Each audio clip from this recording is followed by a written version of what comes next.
I want to talk about a common error that you may experience when importing tables that contain a date or value from countries that use different standards. So, for example, I'm in the United States and the default date standard here is month, day, year. But in the UK, for example, the standard is day, month, year. So, what would happen if I imported a table into my Power BI data model that contained UK dates? Well, I'll show you exactly what happens in a moment, but the short answer is that I'd get an error starting on the 13th of the month. The good news is that there's an easy process that we can use to update the locale used to recognize the date format and remedy the error. All right, so our first step in the process here, we need to make sure that all of the data types are the same for the values within the column. And then we're going to left click the data type icon in the header and select using locale. After that, and this is the most important piece to get right, you need to select date as the data type and then select the location that the file originates from. So in this course, all of the data types are based in English, United States. So if you're running into this issue, select that option regardless of your actual location. If you select your own location, the records won't update accurately. And then third, you really just want to confirm that the updates have been applied and that the data type is correctly recognized and without any error or issues. All right, so I'm going to jump into Power BI and show you what this looks like. There isn't a data set to follow along with for this demo, so just sit back, watch, and enjoy. All right, so we're going to connect to an Excel file here that's located on my desktop. I go back to desktop, and we have this date error demo. And we're going to load this into the query editor to take a look at there and make some of these transformation steps that we talked about. And with Excel, because there's multiple sheets that are possible within an Excel document, you first want to select the sheet that you want to connect to. And we have our same kind of data preview window here.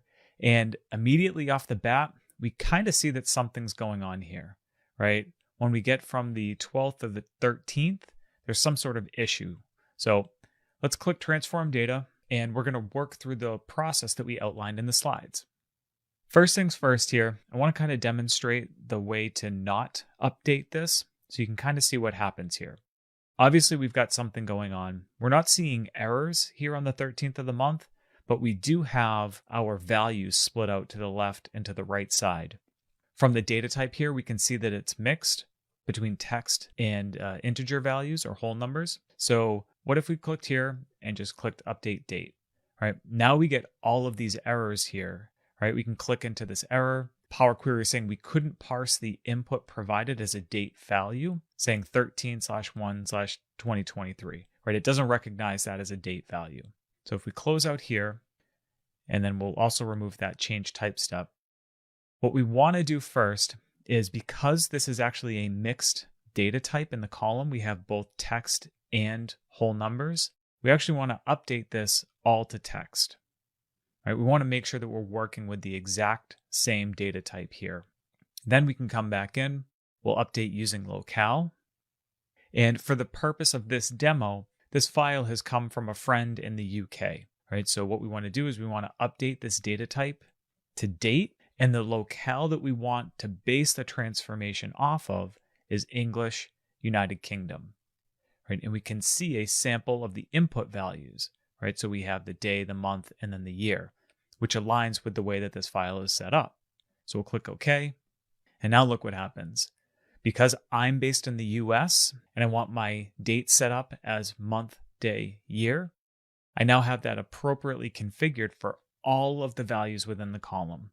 We've got January 19th, 2023, January 20th, 2023, so on and so forth. Right? And from here, you can continue and just use the add column tools to build out additional columns based on this date field. So if you ever run into a situation where your date, decimal, or currency columns are returning errors, I'd suggest using this process to update the data types based on the locale of the source.